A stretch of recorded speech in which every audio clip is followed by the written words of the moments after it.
Pour être régulièrement informé de la publication de nouvelles vidéos, abonnez-vous à notre chaîne YouTube Postervision. Je vais vous parler de quelques formes cliniques, notamment la plus importante, ce qu'on appelle la dépression bipolaire. Avant, les anciennes conceptions, on disait que 86% des dépressions, c'est des dépressions unipolaires. C'est-à-dire qui nécessitent des antidépresseurs et puis c'est tout. Et que uniquement 14%, c'est des dépressions en rapport avec la bipolarité, le spectre bipolaire. Dont 2% pour le bipolaire de type 1, c'est-à-dire c'est un patient qui fait des dépressions avec des accès maniaques. 2% pour le bipolaire de type 2, c'est-à-dire c'est un patient qui est bipolaire mais il fait des hypomanies, pas des manies, et des dépressions. Et 10% non spécifiés, c'est-à-dire ils n'atteignent pas le niveau d'un bipolaire type 1 et type 2. Actuellement, on s'est rendu compte que finalement, il y a beaucoup de bipolarité dans les dépressions et que 50% uniquement des dépressions étaient unipolaires et que 50% restants, c'est des troubles, c'est des dépressions en rapport avec une pathologie bipolaire. On distingue ça parce que le traitement, il est crucial ici. Quand on soigne avec des antidépresseurs, des dépressions bipolaires, ça donne l'inversion de l'humeur, des suicides, etc., etc., etc. Je vais en parler par la suite. Donc, comment faire pour détecter cette bipolarité? C'est à la portée de tout le monde. Il faut poser quelques questions. Les Américains, ils posent 2 questions. Qui est votre papa? Pour chercher un petit peu l'hérédité.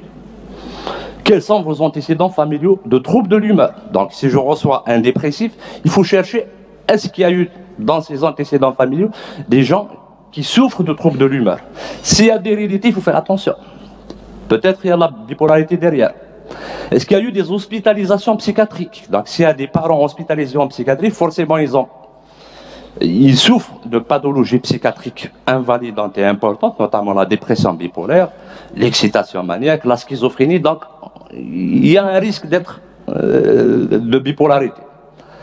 Est-ce qu'il y a eu des antécédents de suicide dans la famille?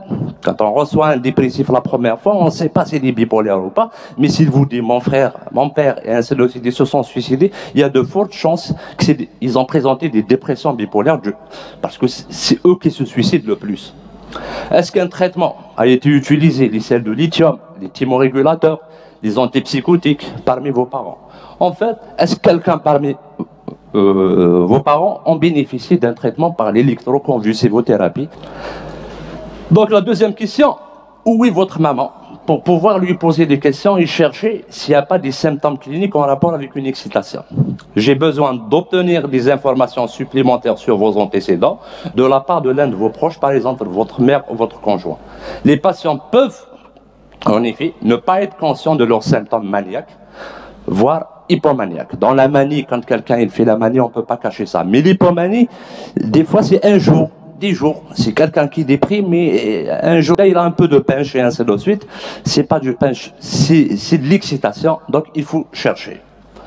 Le deuxième point, donc après les antécédents, les caractéristiques du tableau clinique aussi de la dépression peuvent nous orienter sur une histoire de bipolarité. Notamment, les dépressions bipolaires se caractérisent par plus de temps de sommeil. Dans la dépression, on s'attend à ce que l'individu présente une insomnie. Non, il y a une hypersomnie. Ça, c'est un indice clinique d'une éventuelle bipolarité, donc il faut faire attention. Une hyperphagie, normalement, quand on déprime, on n'a pas envie de manger, mais il y a certains patients qui mangent beaucoup, au contraire, au moment de la dépression. C'est un indice clinique aussi de bipolarité. L'anxiété comorbide, quand il y a beaucoup d'anxiété aussi, il faut faire attention. Un ralentissement psychomoteur sévère aussi, c'est un indice de bipolarité.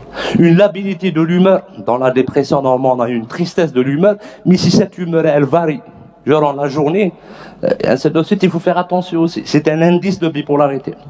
Les symptômes psychotiques, quand il y a des idées délirantes, voire des hallucinations, parce qu'on peut trouver des hallucinations et des idées délirantes, même dans les troubles de l'humeur. Seulement pour faire le diagnostic, bien la part des choses entre une psychose, une schizophrénie et le trouble de...